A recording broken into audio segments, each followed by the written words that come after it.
ಎಲ್ರಿಗೂ ನಮಸ್ಕಾರ. ಪ್ರಿಮನು TV Kannada YouTube ಚಾನಲ್ಗೆ ನಿಮ್ಮೆಲ್ರಿಗೂ ಕೂಡ ಸ್ವಾಗತ.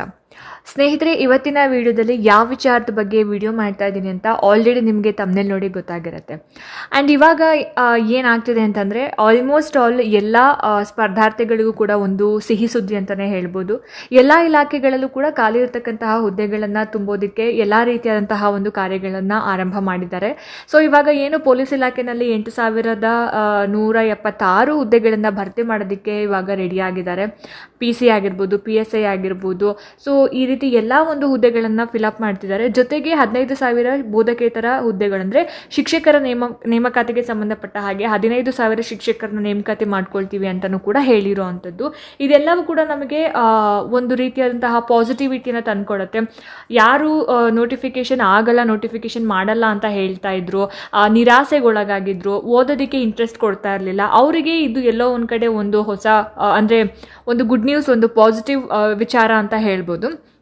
ಅದೆಲ್ಲದರ ಜೊತೆಗೆ ಇವಾಗ ಎಲ್ಲ ರಿಕ್ರೂಟ್ಮೆಂಟ್ಗಳು ಆಗ್ತಾ ಇದ್ದಾವೆ. ಸೊ ಆ ರಿಕ್ರೂಟ್ಮೆಂಟ್ಗಳಿಗೆ ಸಂಬಂಧಪಟ್ಟ ಹಾಗೆ ನಮ್ಮ ಹತ್ರ ಏನೇನೆಲ್ಲ ಡಾಕ್ಯುಮೆಂಟ್ಸ್ಗಳಿರಬೇಕು, ಶಿಕ್ಷಕರ ನೇಮಕಾತಿಗೆ ಸಂಬಂಧಪಟ್ಟ ಹಾಗೆ ನಮ್ಮ ಹತ್ರ ಏನೇನೆಲ್ಲ ಡಾಕ್ಯುಮೆಂಟ್ಸ್ ಇರಬೇಕು, ಅದರ ಜೊತೆಗೆ ವಿವಾಹಿತ ಮಹಿಳೆಯರ ಒಂದು ಪ್ರಮಾಣ ಪತ್ರಗಳ ಬಗ್ಗೆ ಬಹಳಷ್ಟು ಗೊಂದಲ ಇದ್ವು. ಸೊ ಆ ಒಂದು ಗೊಂದಲಗಳಿಗೆ ಈ ಒಂದು ವಿಡಿಯೋದಲ್ಲಿ ಕ್ಲಾರಿಫೈ ಮಾಡೋಣ ಅಂತ ವಿಡಿಯೋನ ಮಾಡ್ತಾ ಇದ್ದೀನಿ. ಯಾರೆಲ್ಲ ವಿಡಿಯೋನ ನೋಡ್ತಾ ಇದ್ದೀರಾ ಎಲ್ಲೂ ಕೂಡ ಸ್ಕಿಪ್ ಮಾಡಿದೆ ಪೂರ್ತಿ ವಿಡಿಯೋನ ನೋಡಿ, ಜೊತೆಗೆ ಸಬ್ಸ್ಕ್ರೈಬ್ ಮಾಡ್ಕೊಂಡು ನೋಡೋದನ್ನು ದಯವಿಟ್ಟು ಮರಿಬೇಡಿ ಅಂತ ಹೇಳ್ತಾ ಜಾಸ್ತಿ ತಡ ಮಾಡೋದು ಬೇಡ, ಬನ್ನಿ ಆದಷ್ಟು ಬೇಗ ಇವತ್ತಿನ ವಿಡಿಯೋನ ಶುರು ಮಾಡ್ತಾ ಹೋಗೋಣ. ಸ್ನೇಹಿತರೆ, ನೀವಿಲ್ಲಿ ನೋಡ್ತಾ ಇರ್ಬೋದು ಶಿಕ್ಷಕರ ನೇಮಕಾತಿ 2026 ಆ್ಯಂಡ್ 14 ದಾಖಲೆಗಳು. ಮೋಸ್ಟ್ ಇಂಪಾರ್ಟೆಂಟ್ ಆಗಿ ನಮ್ಮ ಹತ್ರ ಇರಬೇಕಾಗಿರ್ತಕ್ಕಂತಹ 14 ದಾಖಲೆಗಳು ಯಾವ್ಯಾವುದು ಅನ್ನೋದನ್ನ ನಾವು ನೋಡ್ತಾ ಹೋಗೋದಾದ್ರೆ, ಸೊ ಅಭ್ಯರ್ಥಿಗಳ ಬಳಿ ಇರಬೇಕಾಗಿರುವಂತಹ ಡಾಕ್ಯುಮೆಂಟ್ಸ್ ಯಾವ್ಯಾವುದು. ಸೊ SSLC ಮಾರ್ಕ್ಸ್ ಕಾರ್ಡ್ ಇರಲೇಬೇಕು. ಸೊ ಯಾಕೆ SSLC ಮಾರ್ಕ್ಸ್ ಕಾರ್ಡ್ ಅಂತಂದ್ರೆ, ಸೊ ನಮಗೆ ಡೇಟ್ ಆಫ್ ಬರ್ತ್ ಆಗಿರ್ಬೋದು, ನಮ್ಮ ಹೆಸರಾಗಿರ್ಬೋದು, ಸೊ ಅದೆಲ್ಲ ಅಕ್ಯೂರೇಟ್ ಆಗಿ ನಾವು SSLC ಮಾರ್ಕ್ಸ್ ಕಾರ್ಡ್ನಲ್ಲೇ ಇರೋದ್ರಿಂದ ನಮ್ಮ ಆ ಒಂದು ಪ್ರೂಫ್ಗೋಸ್ಕರ, ನಮ್ಮ ಡೇಟ್ ಆಫ್ ಬರ್ತ್ ಪ್ರೂಫ್ಗೋಸ್ಕರ, ನಮ್ಮ ಒಂದು ಹೆಸರಿನ ಪ್ರೂಫ್ಗೋಸ್ಕರ SSLC ಮಾರ್ಕ್ಸ್ ಕಾರ್ಡ್ ತುಂಬಾ ಇಂಪಾರ್ಟೆಂಟ್ ಆಗಿ ಬೇಕಾಗುತ್ತೆ. ನೆಕ್ಸ್ಟ್ PUC ಮಾರ್ಕ್ಸ್ ಕಾರ್ಡ್ ಅಂದರೆ ದ್ವಿತೀಯ ವರ್ಷದ ಮಾರ್ಕ್ಸ್ ಕಾರ್ಡ್ ಇದ್ರೂ ಕೂಡ ನಡೆಯುತ್ತೆ. ಸೊ ಫಸ್ಟ್ PUCದೇ ಬೇಕು, ಏನೋ ನಮ್ಮ ಹತ್ರ ಬರೀ ಸೆಕೆಂಡ್ PUC ಮಾತ್ರ ಇದೆ, ಫಸ್ಟ್ PUC ಇಲ್ಲ ಅನ್ನೋ ಥರ ಏನಿಲ್ಲ. ಸೊ ಸೆಕೆಂಡ್ PUC ಇದ್ರೂ ಕೂಡ ನಡೆಯುತ್ತೆ. ಒಟ್ಟಿನಲ್ಲಿ PUC ಮಾರ್ಕ್ಸ್ ಕಾರ್ಡ್ ನಿಮ್ಮ ಹತ್ರ ಇರಬೇಕು. ಆ್ಯಂಡ್ ಥರ್ಡ್ ಒನ್ ಬಂದು degree marks card. So degree marks card ಅಂತ ಬಂದಾಗ ನಮಗೆ 6+1 ಇರುತ್ತೆ, ಆಯಿತಾ. ಸೊ 6+1 ಏನು ಅಂತ ಅಂದಾಗ ಡಿಗ್ರಿ 3 ವರ್ಷದ ಡಿಗ್ರಿಯ ಏನು 6 ಸೆಮಿಸ್ಟರ್ಗಳೇನಿರುತ್ತೆ, 6 ಸೆಮಿಸ್ಟರ್ಗಳ ಮಾರ್ಕ್ಸ್ ಕಾರ್ಡ್ ಪ್ಲಸ್ ಒಂದು ಕಾನ್ವೊಕೇಶನ್. ಸೊ ಇವಾಗ ತುಂಬ ಜನರ ಹತ್ರ ಕಾನ್ವೊಕೇಶನ್ ಇಲ್ಲ, ನನ್ನ ಹತ್ರ ಪಾಸಿಂಗ್ ಸರ್ಟಿಫಿಕೇಟ್ ಇದೆ ಅಂತ ಹೇಳ್ತೀರಾ. ಸೊ ಪಾಸಿಂಗ್ ಸರ್ಟಿಫಿಕೇಟ್ ಇದ್ರೆ ಯೂಸ್ ಆಗಲ್ಲ, ನಿಮಗೆ ಕಾನ್ವೊಕೇಶನ್ ಬೇಕೇ ಬೇಕಾಗುತ್ತೆ. ವೆರಿಫಿಕೇಶನ್ ಟೈಮಲ್ಲಿ ಏನು ಪಾಸಿಂಗ್ ಸರ್ಟಿಫಿಕೇಟ್ನ ಅವರು ಅಲೋ ಮಾಡಲ್ಲ. ಸೊ ಹಾಗಾಗಿ 3 ವರ್ಷದ 6 ಮಾರ್ಕ್ಸ್ ಕಾರ್ಡ್ಸ್ಗಳು ಜೊತೆಗೆ ಒಂದು ಕಾನ್ವೊಕೇಶನ್ ನಿಮ್ಮ ಹತ್ರ ಇರಲೇಬೇಕಾಗಿರುತ್ತೆ. So degree marks cards. And next D.Ed marks cards. So D.Ed marks cards plus ಇದಕ್ಕೆ ನಿಮಗೆ ಯಾವುದೇ ರೀತಿಯಾದಂತಹ ಕಾನ್ವೊಕೇಶನ್ ಕೊಡಲ್ಲ ಯೂನಿವರ್ಸಿಟಿ ಕಡೆಯಿಂದ, ಆ್ಯಂಡ್ ಪಾಸಿಂಗ್ ಸರ್ಟಿಫಿಕೇಟ್ ಕೊಡ್ತಾರೆ. ಸೊ ಹಾಗಾಗಿ ಏನು D.Ed ಮಾರ್ಕ್ಸ್ ಕಾರ್ಡು ಬೇಕಾಗುತ್ತೆ. D.Ed ಮಾರ್ಕ್ಸ್ ಕಾರ್ಡು ನಿಮಗೆ PSTR ನೇಮಕಾತಿಗೆ ಸಂದರ್ಭದಲ್ಲಿ PUC plus D.Ed, degree plus D.Ed ನಿಮಗೆ ಕೇಳೋದ್ರಿಂದ ನಿಮಗೆ D.Ed ಮಾರ್ಕ್ಸ್ ಕಾರ್ಡ್ ಇಂಪಾರ್ಟೆಂಟ್ ಆಗಿ ಬೇಕಾಗಿರುತ್ತೆ. And B.Ed marks card. So B.Ed ಅಂತ ಬಂದಾಗ ಮುಂಚೆ ಬರೀ 1 ವರ್ಷ ಇತ್ತಲ್ವ, so first second semester. So 2 marks card plus ಒಂದು ಕಾನ್ವೊಕೇಶನ್ ಅಂತ ಇರ್ತಾ ಇತ್ತು. ಸೊ ಇವಾಗ 2 ವರ್ಷದ B.Ed ಆಗಿರೋದ್ರಿಂದ 4 ಸೆಮಿಸ್ಟರ್ಸ್ ಇರುತ್ತೆ. ಸೊ 4 ಪ್ಲಸ್ 1 ಅಂದರೆ ಕಾನ್ವೊಕೇಶನ್ ಪ್ಲಸ್ 4 ಮಾರ್ಕ್ಸ್ ಕಾರ್ಡ್ಸ್ಗಳು ಬೇಕಾಗುತ್ತೆ. So B.Ed marks cards, D.Ed marks cards ಬೇಕಾಗುತ್ತೆ. And next TET marks cards. TET marks card ಬಗ್ಗೆನೂ ಒಂದಷ್ಟು ಜನರಿಗೆ ಗೊಂದಲ ಇದೆ. 2020-21 ಹಿಂದೆ ಬರೆದಿರ್ತಕ್ಕಂತಹ ಅಭ್ಯರ್ಥಿಗಳಿಗೆ ಅದು ಕೇವಲ 7 ಇಯರ್ಸ್ ಅಂದರೆ 7 ವರ್ಷಗಳ ಕಾಲ ಅವಧಿ ಅಂತ ಮಾತ್ರ ಮೆನ್ಷನ್ ಮಾಡಿದ್ದಾರೆ. ಬಟ್ ಇವಾಗ ಅದು ಜೀವಿತಾವಧಿ ತನಕನೂ ಇರೋದ್ರಿಂದ ಆ ಮಾರ್ಕ್ಸ್ ಕಾರ್ಡ್ನ ನಮಗೆ ಏನು ನೆಕ್ಸ್ಟ್ ಕೂಡ ಅದನ್ನು ಅಲೋ ಮಾಡ್ತಾರೆ. ಜಸ್ಟ್ 7 ಇಯರ್ಸ್ ಅಂತ ಇದೆ, ನಂದು ಅಲೋ ಮಾಡಲ್ವೇನೋ ಅಂತ ವರಿ ಮಾಡಬೇಡಿ. 7 ವರ್ಷ ಅಂತ ಇದ್ರೂ ಕೂಡ ಇವಾಗ ಜೀವಿತಾವಧಿ ಆಗಿರೋದ್ರಿಂದ ನೀವು 2015 ಅಟೆಂಡ್ ಮಾಡಿರಿ ಅಥವಾ 19 ಅಟೆಂಡ್ ಮಾಡಿರಿ, ಅದು ನಿಮಗೆ ಲೈಫ್ ಲಾಂಗ್ ತನಕನೂ ಇರುತ್ತೆ. ಅದ್ರ ಬಗ್ಗೆ ವರಿ ಮಾಡಬೇಡಿ. ಬಟ್ ನಿಮ್ಮದು TET ಕ್ಲಿಯರ್ ಆಗಿತ್ತು ಅಂತಂದರೆ ಪೇಪರ್ 1 ಆ್ಯಂಡ್ ಪೇಪರ್ 2 ಎರಡರದ್ದು ಮಾರ್ಕ್ಸ್ ಕಾರ್ಡ್ ನಿಮ್ಮ ಹತ್ರ ಇರಲೇಬೇಕಾಗುತ್ತೆ. Okay. And then PG certificate. So ಶಿಕ್ಷಕರ ನೇಮಕಾತಿ ಅಂತ ಬಂದಾಗ PG ಸರ್ಟಿಫಿಕೇಟ್ ಏನಕ್ಕೆ, PG ಮಾರ್ಕ್ಸ್ ಕಾರ್ಡ್ ಏನಕ್ಕೆ ಅಂತ ಕೇಳ್ಬೋದು.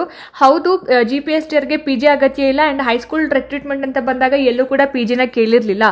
ಬಟ್ ಇವಾಗ ನೆಕ್ಸ್ಟು ಆಗ್ತಕ್ಕಂತಹ ಒಂದು ರಿಕ್ರೂಟ್ಮೆಂಟಲ್ಲಿ ಹೈಸ್ಕೂಲ್ ಟೀಚರ್ಸ್ ನೇಮಕಾತಿ ಅಂತ ಬಂದಾಗ ಪಿ ಜಿನ ಅಕಸ್ಮಾತ್ ಆಗಿ ಕೇಳಿದ್ರೆ ನಮ್ಮ ಹತ್ರ ಪಿ ಜಿ ಮಾರ್ಕ್ಸ್ ಕಾರ್ಡ್ಸ್ ಕೂಡ ಇರಬೇಕಾಗುತ್ತೆ, MSc ಮಾರ್ಕ್ಸ್ ಕಾರ್ಡ್ಸ್ ಕೂಡ ನಮ್ಮ ಹತ್ರ ಇರಬೇಕಾಗುತ್ತೆ.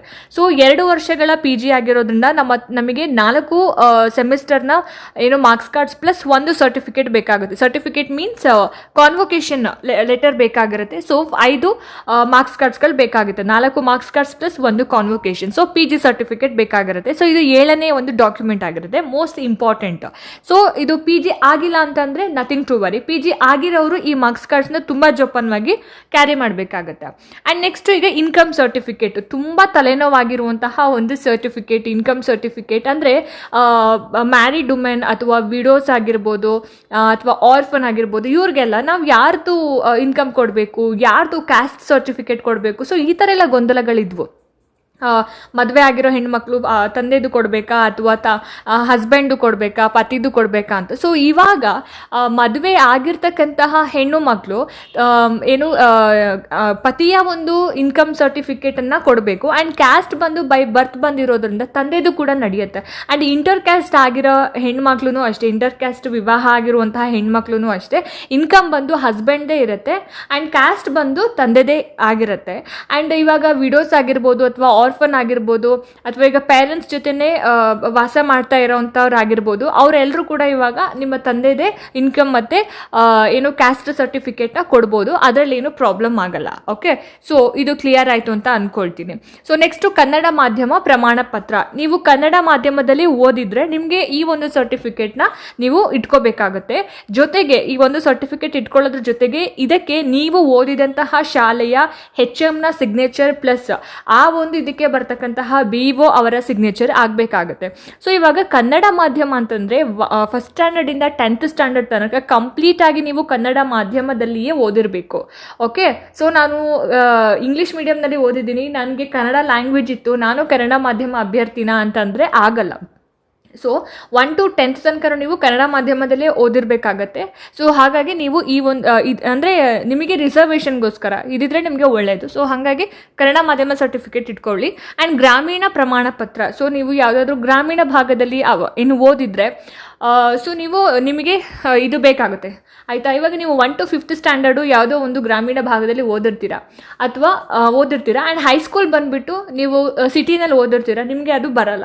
ಕಂಪ್ಲೀಟಾಗಿ ಫಸ್ಟ್ ಸ್ಟ್ಯಾಂಡರ್ಡಿಂದ 10th ಸ್ಟ್ಯಾಂಡರ್ಡ್ ತನಕ ನಿಮ್ಮದು ಎಜುಕೇಷನ್ ಎಲ್ಲನೂ ಕೂಡ ಗ್ರಾಮೀಣ ಭಾಗದಲ್ಲೇ ಆಗಿದ್ದಿರಬೇಕು.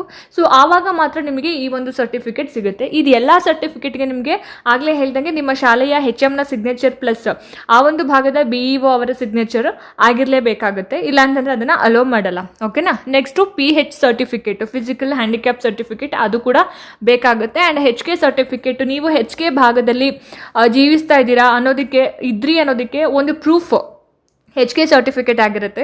ಸೊ ಹಾಗಾಗಿ ನಿಮ್ಮ ಹತ್ರ ಈ ಒಂದು ಡಾಕ್ಯುಮೆಂಟ್ ಕೂಡ ಇರಬೇಕಾಗುತ್ತೆ. ಆ್ಯಂಡ್ ದೆನ್ ಆರ್ಮಿ ಸರ್ಟಿಫಿಕೇಟ್, ಅದನ್ನು ಕೂಡ ಕನ್ಸಿಡರೇಷನ್ ಮಾಡ್ತಾರೆ. ಲಾಸ್ಟಿಗೆ ಆಧಾರ್ ಕಾರ್ಡ್ ವೆರಿ ಇಂಪಾರ್ಟೆಂಟ್. ನಿಮ್ಮ ಒಂದು ಅಡ್ರೆಸ್ ಪ್ರೂಫ್ಗಾಗಿರ್ಬೋದು, ನಿಮ್ಮ ಒಂದು ಪ್ರೂಫ್ಗಾಗಿರ್ಬೋದು ಆಧಾರ್ ಕಾರ್ಡ್ ಇಂಪಾರ್ಟೆಂಟ್ ಆಗಿ ಬೇಕಾಗುತ್ತೆ. ಸೊ ಇಷ್ಟು 14 ಏನು ಡಾಕ್ಯುಮೆಂಟ್ಗಳು ನಿಮ್ಮ ಹತ್ರ ಇರಲೇಬೇಕಾಗುತ್ತೆ. ಇದರಲ್ಲಿ ಒಂದೂ ಇಲ್ಲ, ಒಂದು 14 ಡಾಕ್ಯುಮೆಂಟ್ಸಲ್ಲಿ ಒಂದಿಲ್ಲ ಅಂತಂದ್ರೆ ನಿಮಗೆ ನೆಕ್ಸ್ಟು ವೆರಿಫಿಕೇಷನ್ ಟೈಮಲ್ಲಿ ಅಥವಾ ನಿಮಗೆ ಜಾಬ್ ತೊಗೊಳ್ಬೇಕಾದಂತಹ ಟೈಮಲ್ಲಿ ತುಂಬ ಕಷ್ಟ ಆಗುತ್ತೆ. ಆ್ಯಂಡ್ ಇವಾಗ ಏನು 14 ಡಾಕ್ಯುಮೆಂಟ್ಸ್ ಅಂತ ಹೇಳಿದೆ ಅದನ್ನು ಎಲ್ಲನೂ ನೀವು ನೀಟಾಗಿ ಒಂದ್ಸಲ ನೋಡ್ಕೊಳ್ಳಿ. ಯಾಕಂತಂದರೆ PUC ಮಾರ್ಕ್ಸ್ ಕಾರ್ಡ್ನಲ್ಲಿ ಕೆಲವೊಂದ್ಸಲ ಹೆಸರು ಚೇಂಜ್ ಆಗಿರ್ಬೋದು, ಅಥವಾ ಡಿಗ್ರಿ ಮಾರ್ಕ್ಸ್ ಕಾರ್ಡ್ನಲ್ಲಿ PUC ಮಾರ್ಕ್ಸ್ ಕಾರ್ಡ್ನಲ್ಲಿ ಇದ್ದಿರೋ ಹೆಸರು ಇಲ್ಲದೆ ಇರ್ಬೋದು, ಅಥವಾ ಡೇಟ್ ಆಫ್ ಬರ್ತ್ ಏನಾದರೂ ಮಿಸ್ ಆಗಿರಬಹುದು, ಟೈಪಿಂಗ್ ಮಿಸ್ಟೇಕ್ ಆಗಿರ್ಬೋದು, ಕೆಲವ್ರಿಗೆ ತಂದೆ ಹೆಸರು ಬದಲಾವಣೆ ಆಗಿರ್ಬೋದು, ಬದಲಾವಣೆ ಅಂದರೆ ಸ್ಪೆಲ್ಲಿಂಗ್ ಮಿಸ್ಟೇಕ್ಸ್ ಆಗಿರುತ್ತೆ. ಸೊ ಈ ಥರ ಬಹಳಷ್ಟು ಕನ್ಫ್ಯೂಷನ್ಸ್ಗಳಿರ್ತವೆ. ಸೊ ನೀಟಾಗಿ ಕೂಲಂಕುಷವಾಗಿ ನಿಮ್ಮ ಡಾಕ್ಯುಮೆಂಟ್ಸ್ಗಳನ್ನು ಒಂದ್ಸಲ ನೋಡಿ, ಏನೇ ತಪ್ಪಿದ್ರೂ ಕೂಡ ಆದಷ್ಟು ಬೇಗನೆ ಅದನ್ನು ಸರಿಪಡಿಸ್ಕೊಳ್ಳಿ. ಯಾಕೆಂದರೆ ನಾಳೆ ದಿನ ನಿಮಗೆ ಆ ತೊಂದರೆ ಬಂದಾಗ ಸಿಕ್ಕಿರ್ತಕ್ಕಂತಹ ಕೆಲಸ ಕೈ ತಪ್ಪು ಹೋಗಬಾರ್ದು. ಹಾಗಾಗಿ ಸೊ ಏನೇ ಒಂದು ಡಾಕ್ಯುಮೆಂಟ್ಗಳಲ್ಲಿ ಇಶ್ಯೂಸ್ ಇದ್ರೂ ಕೂಡ ಆದಷ್ಟು ಬೇಗ ಅದನ್ನು ಕ್ಲಿಯರ್ ಮಾಡ್ಕೊಳ್ಳೋದಕ್ಕೆ ಟ್ರೈ ಮಾಡಿ. ಸೊ ಇವಾಗ ಎಲ್ಲ ಒಂದು ಹುದ್ದೆಗಳ ಕಾಲ್ಫರ್ಮ್ ಆಗುವಂತಹ ಒಂದು ಟೈಮ್. ಸೊ ಈ ಒಂದು ಟೈಮಲ್ಲಿ ನಿಮಗೆ ಇದರ ಒಂದು ಟೆನ್ಷನ್ ಕೂಡ ತೊಗೊಳ್ಬೇಡಿ. ಸೊ ಇವಾಗ ಕಂಪ್ಲೀಟಾಗಿ ನೀವೇನು ಮಾಡಬೇಕು, ಎಲ್ಲ ನೋಟಿಫಿಕೇಷನ್ ಆಗ್ತಾ ಇರೋದ್ರಿಂದ ನಿಮ್ಮ ಒಂದು ಮೈಂಡ್ಸೆಟ್ ಕೇವಲ ಓದೋದ್ರ ಕಡೆ ಮಾತ್ರ ಇರಬೇಕು. ಸೊ ಇವಾಗ ಏನು ಡಾಕ್ಯುಮೆಂಟ್ಸ್ಗಳು ನಿಮಗೆ ಪ್ರಾಬ್ಲಮ್ ಆಗ್ತಾ ಇದೆ ಅಥವಾ ಪ್ರಾಬ್ಲಮ್ ಆಗಿರೋ ಪ್ರಾಬ್ಲಮ್ನ ಸರಿಪಡಿಸ್ಕೋಬೇಕು. ಸೊ ಆದಷ್ಟು ಬೇಗ ಸರಿಪಡಿಸ್ಕೊಳ್ಳಿ. ಆ್ಯಂಡ್ ದೆನ್ ನೀವು ಓದೋದಕ್ಕೆ ಶುರು ಮಾಡಿ. ಎಲ್ಲ ಇಲಾಖೆಗಳಲ್ಲೂ ಕೂಡ ಆದಷ್ಟು ಬೇಗ ನೋಟಿಫಿಕೇಷನ್ ಆಗುತ್ತೆ. ಎಸ್ಪೆಷಲಿ ಪೊಲೀಸ್ ಇಲಾಖೆ ಮತ್ತು ಶಿಕ್ಷಣ ಇಲಾಖೆಯಲ್ಲಿ ಬಹಳಷ್ಟು ಸಮಸ್ಯೆಗಳು ಇದ್ದಿದ್ದರಿಂದ ಆ ಎರಡೂ ಇಲಾಖೆಗಳಲ್ಲಿ ಆದಷ್ಟು ಬೇಗ ಕರೀತಾರೆ, ಕಾಲ್ಫರ್ಮ್ ಮಾಡ್ತಾರೆ. GPSTR ಆಗಿರ್ಬೋದು, HSTR ಆಗಿರ್ಬೋದು, PSTR ಆಗಿರ್ಬೋದು. ಮತ್ತು ಇನ್ನೂ ತುಂಬ ಜನಕ್ಕೆ ಕನ್ಫ್ಯೂಷನ್ಸ್ ಇದೆ, PSTR, HSTR, GPSTR ಎಲ್ಲಿ ಎಷ್ಟೆಷ್ಟು ಕಾಲ್ಫರ್ಮ್ ಮಾಡ್ತಾರೆ, ಎಷ್ಟೆಷ್ಟು ಹುದ್ದೆಗಳನ್ನು ಭರ್ತಿ ಮಾಡ್ಕೊಳ್ತಾರೆ ಅಂತ, ಆ್ಯಂಡ್ C&R ರೂಲ್ ಯಾವಾಗ ಬಿಡ್ತಾರೆ ಅಂತ. ಸೊ ಇಷ್ಟೆಲ್ಲ ಪ್ರೊಸೀಜರ್ ಆಗ್ತಾ ಇದೆ ಅಂತಂದಾಗ ಆದಷ್ಟು ಬೇಗ C&R ರೂಲ್ ಕೂಡ ಬಿಡ್ತಾರೆ.